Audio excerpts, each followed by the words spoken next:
Hi everybody, I'm Rob from Rewind Video along with my co-host Bob. Hello. We're here today with a mini episode to talk about Doug Liman's remake of the 1989 American classic Roadhouse. We're doing another new release. We are. The first question I wanted to ask you about this, Bob, is what were you expecting?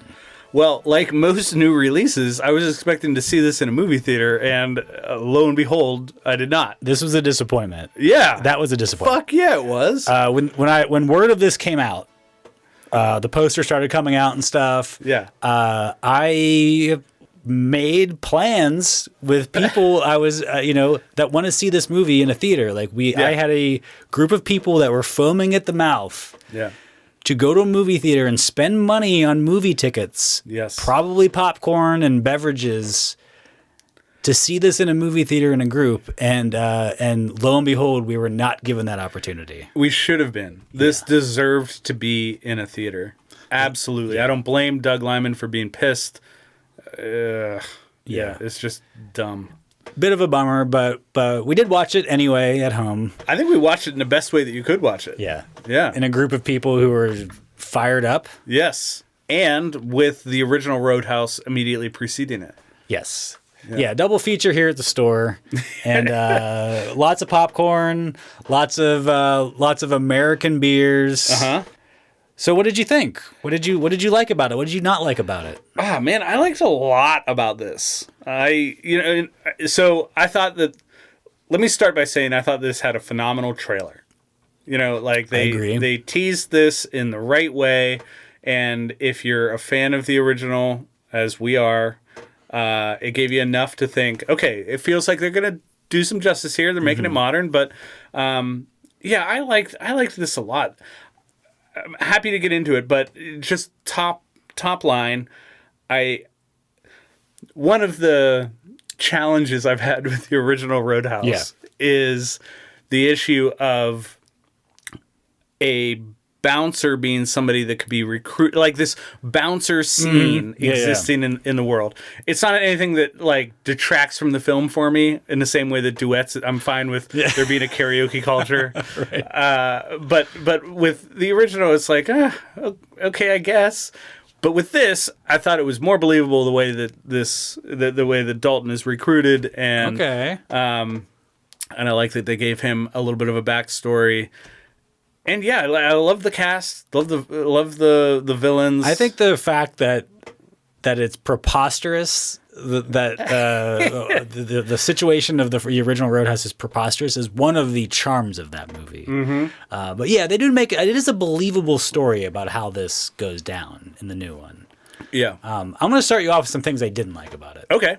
Before I get into the things I did like. Yeah. I think the stakes are kind of a little bit too high in this movie. I think this is a problem with a lot of movies nowadays where kind of everything has to be on the line. It's like the end of the world. I don't know. They want to destroy the whole bar and build a big resort and all this stuff, which also gets into the fact that the plot is a little bit too convoluted. A little bit. Again, I think this is a syndrome of newer movies where I don't know if people are afraid to get their plot holes called out online or whatever it is. I mean, I think maybe that's why every movie nowadays is 20 minutes too long, because they we got to explain everything. Yeah. Whereas the old movie is just whatever. It's just some shit going down in the town, and then some dudes are fighting with their shirts off. yeah, absolutely. But also that gets into another minor issue I have with this movie: no boobs. Zero boobs. No nudity. There's only just the one butt, right? It's just we get some extended McGregor butt. McGregor. Yeah. But we don't even get to see Jake Gyllenhaal's butt. We get to see no boobs. What are we here for? Right? We're here for a Roadhouse movie. Yeah.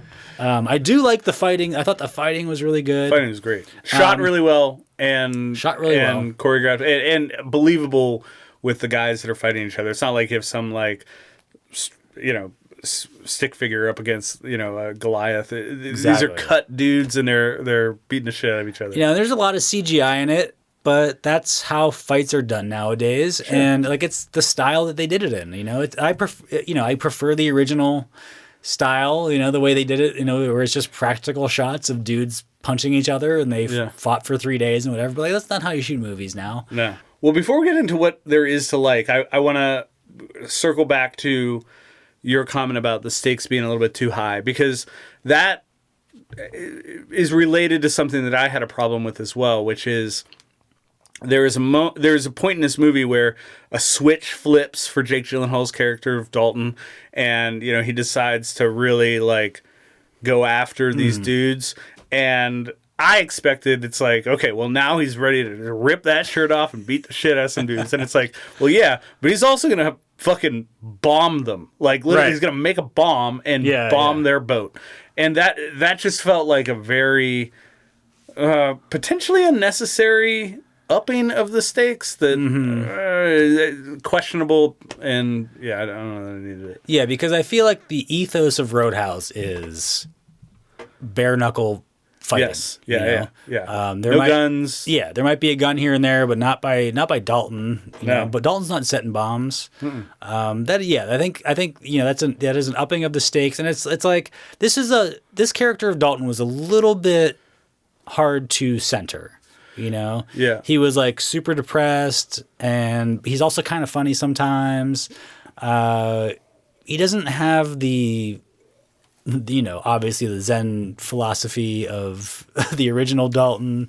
It's hard to like figure out where this guy is at, really. Yeah, he seems at times like a really like peaceful person and really so he spends most of the movie at like a guy who like just smoked a doobie and just wants to like get along, but then like when he gets pissed off, all of a sudden he's a psychopath, which I guess is a character, but I feel like they were trying to throw us a bone with some of his demeanor and the way that he engaged with people in that Zen-like fashion, and suggests that they're giving us a little bit of what Swayze had in the original, but we don't get the the Tai Chi, the shirtless Tai Chi that the original had. I do like that they weren't beholden to the original. No, they definitely wanted to do something original.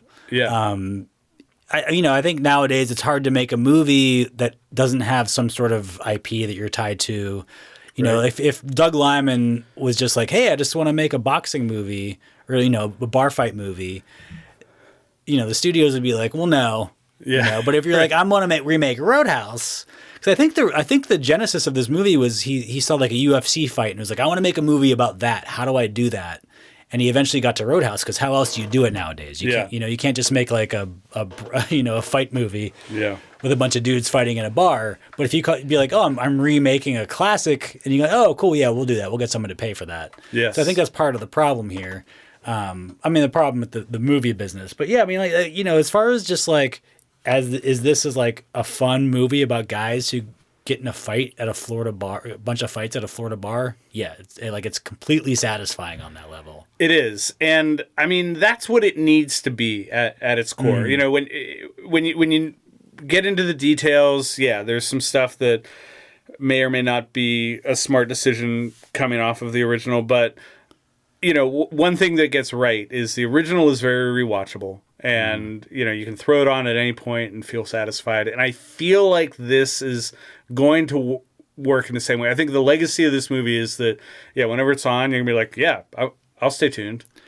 I think I might agree with something you said when we watched it, that it almost works better not tied to the original. Yeah. As not a Roadhouse movie. Yeah, I think it's a 3-star movie when it's a Roadhouse remake. I think it's better than that when it stands on its own. I think if you had just made an original movie about Jake Gyllenhaal as a depressed psychopath who gets into a bunch of bar fights, I think I'm into that. Yeah. And you're like, well, yeah, it's Roadhouse too, and you're like, okay. Right. Yeah. I did think that it was. I thought the script was really smart, and Jake Gyllenhaal, love him or hate him, I think that he's not afraid to do some interesting things, and I think that he played this part as it was written really well. I think the lines that he was given, he delivered well. Yeah, and I actually found him funnier than Jessica Williams, who has a comedy background and was clearly handed some of the more like intentionally comedic lines. It sounds like you definitely recommend it. I do. I've settled on a 4-star score for this. Nice. It's better than a 3-star movie for me. I'm excited to see it again. I had a lot of fun while I was watching it, and yeah, I am curious how you felt. I think we should talk a little bit about the villains, because Billy Magnussen is phenomenal. I think he's great. I actually liked him better than Brad Wesley. Just as a character. Now, motivations aside, as an actor in this role, I liked Billy Magnussen. I thought he was fun. And I've thought a lot about Conor McGregor.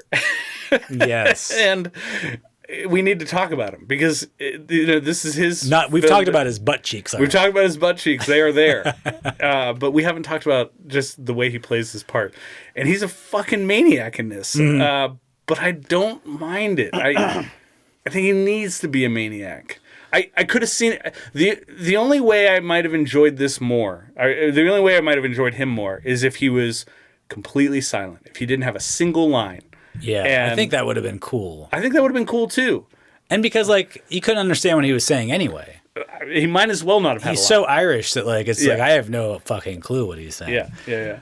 But I think the problem I had with his character, not a problem, the things that I didn't love about his character and Billy Magnussen's character is it goes back to the convoluted nature of the plot, where it's I didn't know who was really working for who. There was one extra layer of villains that didn't need to be there. Yeah. Whereas the original movie is just you have Brad Wesley and some tough guys work for him.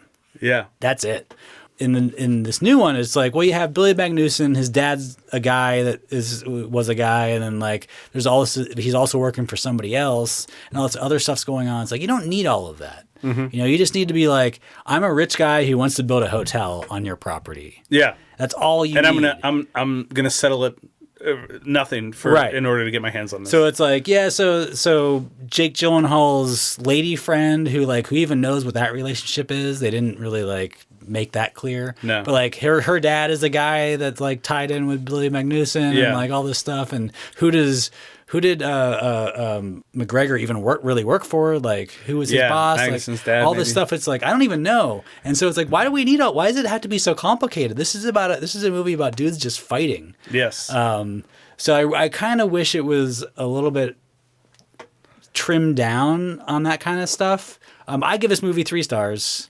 Interesting. I do recommend it. I think it could be a 4-star movie one day. I'm gonna have to. It's worthy of some rewatches, and we'll see what the vibes are on those rewatches. But yeah, I really enjoyed it. I'm definitely gonna go back to it. Yeah, I am too. I'm excited to go back to it. There are 2 more things that I quickly want to ask you about before we wrap our discussion on Roadhouse. Which is the first is you and I are 2 guys who appreciate a bar. And yes. We notice them in movies. I can't help but to think, would I drink there when I see a bar on screen? And I loved this bar. I could see, great. Yeah, it looked fucking phenomenal. I could see why Jessica Williams' character was so committed to keeping it, and I could see why people would want to go there. I'm not sure I see why people wanted to destroy it every night. It seems like a cash cow. It does, and I don't know. Maybe I'm just out of touch with people who are rich enough to demolish something like this and turn it into a resort. But in this town in particular, it felt like this place would be a landmark that you would not want to touch. It would be there forever as long as weather didn't destroy it, But that's not really how the economy works, unfortunately. Again, you could use economic forces to close down this bar. Oh, 100%. You don't need to hire tough guys. You don't need muscle. Yeah. Yeah. There are ways to drive small businesses out of business. Yeah. Without the use of, hired goons. I agree, but it is a stellar bar. This bar must exist. Yeah. And I would love to drink there. Yeah. Yes. But oh my God. It's on the beach in Florida. Fuck yeah. It's the only nice place in Florida. Next to the water. The other thing about this that I loved more so than the original is the music. The music in general, but also the music that the bands are performing at the bar. Now, a deviation from the original is that they have different bands playing every night, whereas in the Swayze version, we get one band the whole time.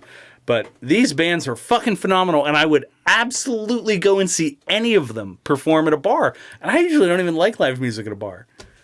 I mean, they're good bands. The original had great music too. It did. But I loved the music in this. Yeah, the music is good. I mean, it's good songs. We did get a chicken wire, cage around the stage, which, send up to the original version. Fun fact for the audience: we do have chicken wire around the registers at the store. Right. For those of you who don't come into the store, a lot of fights break out. A lot of bottles thrown at us while we're working. Mm-hmm. So yeah, I don't think this is really. It's not fair to compare this to the original. No. And so I'm trying to disassociate it from the original as best I can in my mind. Yeah. But yeah, it's fun. The fights are good. It's funny. I like it a lot. It's interesting to think that there are a lot of customers who are going to pick this up, see this, and then go back to the original and see that for the first time after seeing this. That is one of the nice things about this remake coming out is that it's bringing the original out of the woodwork, so to speak. Yeah. Where like people are going like, actually, like this movie that we didn't all acknowledge was great until just right now. Like a lot of people are going like, actually, it's pretty great. Yeah. So like you see a lot of comparisons with the new one. They're like, well, it's okay, but it's not the original. Right. And I just want to say, like, I was like at the forefront of that movement. Yeah, for sure you were. Well, yeah, this was a fun watch. I'm glad we had a chance to watch it together and in company with the original movie. A double feature was the right way to go. It's always fun to watch movies in a group at the store. Yes. So I think that's a wrap on our thoughts about Roadhouse. I think so, yeah. Great, so let's wrap it up. Be sure to check out our regular episodes every other Thursday and follow us at rewindvideopod.com. We will see you next time. We will. And in the meantime, hail Satan. Hail Satan!